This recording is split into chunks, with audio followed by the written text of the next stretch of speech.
Hi, ఈరోజు మనము మజ్జిగ పులుసు ఎలా తయారు చేయాలనో చూద్దాం. మజ్జిగ పులుసుకు కావాల్సిన పదార్థాలు, వాటిని ఎలా తయారు చేయాలనో చూద్దాం. ఇప్పుడు మనం మజ్జిగ పులుసు తయారు చేసుకున్నాము. ఈ మజ్జిగ పులుసుకు నేను 1 కప్పు పెరుగు తీసుకున్నాను. ఆ పెరుగుని ఇలా ఉండలు లేకుండా బాగా సాఫ్ట్గా వచ్చేటట్టు ఇలా గిలకొట్టుకోవాలి. ఈ మజ్జిగ పులుసు అన్నంలోకి, వేడి అన్నంలోకి సూపర్ అంటే సూపర్గా ఉంటుంది. అసలు పప్పు ఏం లేకపోయినా, పప్పు కర్రీస్ ఏం లేకపోయినా వచ్చి మజ్జిగ పులుసు వేసుకొని తినచ్చు. ఈ మజ్జిగ పులుసు అందరికీ వస్తుంది. నేను నా స్టైల్లో ఎలా చేస్తానో చూడండి. చాలా సింపుల్ ప్రాసెస్ అండి. అప్పటికప్పుడు చేసుకొని వేడి అన్నంలో తింటే సూపర్ అంటే సూపర్గా ఉంటుంది. మీరు కూడా ట్రై చేయండి. ఇదిగోండి, పెరుగుని ఇలా అనుకున్న తర్వాత దీంట్లో సరిపడినంత ఉప్పు వేసుకోవాలి. ఉప్పు వేసుకొని కొద్దిగా వాటర్ పోసుకోవాలి. ఎక్కువ వద్దండి, కొద్దిగా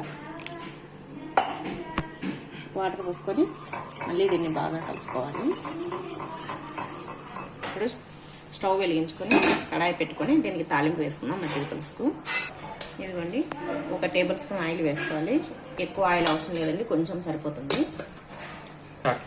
ఇదిగోండి, ఆయిల్ హీట్ ఎక్కింది. ఇప్పుడు ఈ ఆయిల్లో జీలకర్ర, ఆవాలు,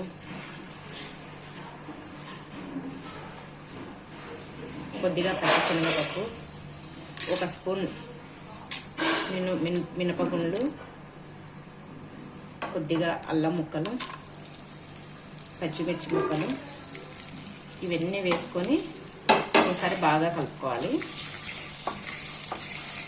ఈ మినపప్పు, పచ్చిశనగపప్పు తింటుంటే మధ్యలో కళ్ళ కింద పడి చాలా బాగుంటుంది. ఇవ్వండి, ఇవన్నీ వేసుకొని ఒకసారి కలుపుకొని దీంట్లోనే కొద్దిగా కరివేపాకు, ఒట్టి మిరపకాయలు అన్ని చిన్న పీసెస్గా కలుపుతున్నాను. ఈ మిరపకాయలు, ఈ కరివేపాకు ఇవన్నీ బాగా వేగాలి. కొంచెం వేగాక ఆనియన్స్ వేసేస్తా దీంట్లోనే. ఇవి కాగుతున్నాయండి. ఇప్పుడు దీంట్లో ఆనియన్స్ వేస్తున్నాము. పొడుగ్గా సన్నగా కట్ చేసిన ఆనియన్స్ వేసుకోవాలి. ఇవి మొత్తం వేగాల్సిన అవసరం లేదు, హాఫ్ బాయిల్ అయితే సరిపోతుంది. ఆనియన్స్ అంటే లైట్గా గోల్డెన్ బ్రౌన్ కలర్ వస్తే సరిపోతుంది. అన్నీ వేసుకొని బాగా కలుపుకోవాలి. ఇది మీరు కూడా ట్రై చేయండి. ఇది పెరుగు మజ్జిగ పులుసు చాలా బాగుంటుంది రైస్లోకి. ఇదిగోండి, ఈ విధంగా వేయించుకుంటూ ఉండాలి. ఎవరైనా నా ఛానల్ ఫస్ట్ టైం చూస్తున్నట్లయితే సబ్స్క్రైబ్ చేసుకోండి, నన్ను సపోర్ట్ చేయండి.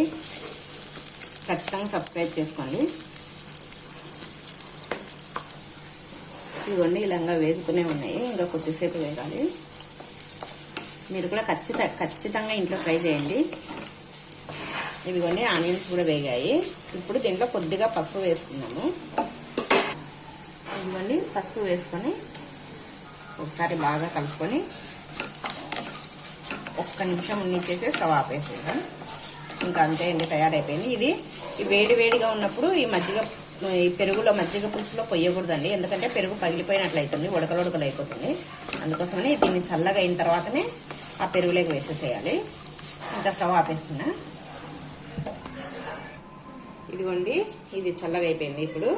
ఇప్పుడు ముందుగా పెరుగును కలిపెట్టుకున్నాం కదా, దాంట్లోకి వేసేస్తున్నాం ఈ వేయించిన ఆనియన్స్ను, ఈ మసాలా వేయింటిని.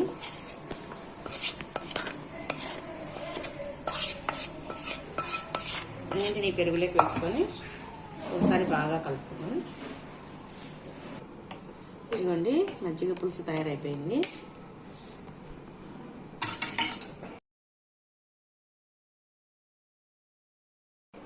ఇదిగోండి, వేడిగా ఈ మజ్జిగ పులుసు తయారైపోయింది.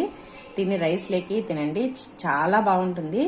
మీరు కూడా ఒకసారి అందరూ ట్రై చేయండి ఖచ్చితంగా ఇంట్లో. ఒక 2 మినిట్స్లో తయారు చేసుకోవచ్చు. దీంట్లో మినప్పప్పు, శనగపప్పు ఇవన్నీ వేసాం కదా, ఆనియన్స్ ఇవి తింటుంటే మధ్యలో నోట్లో పళ్ళ కింద తగులుతూ చాలా టేస్టీగా ఉంటాయి. మీరు కూడా ఖచ్చితంగా ట్రై చేయండి. ఇప్పుడు నేను తయారు చేసిన ఈ మజ్జిగ పులుసు మీకు నచ్చినట్టయితే ప్లీజ్ లైక్ చేయండి, షేర్ చేయండి, సబ్స్క్రైబ్ చేయండి. ఖచ్చితంగా పక్కనే ఉన్న బెల్ ఐకాన్ని క్లిక్ చేయడం మాత్రం మర్చిపోవద్దండి. ఈ వీడియో చూసినందుకు థ్యాంక్ యూ ఫర్ వాచింగ్.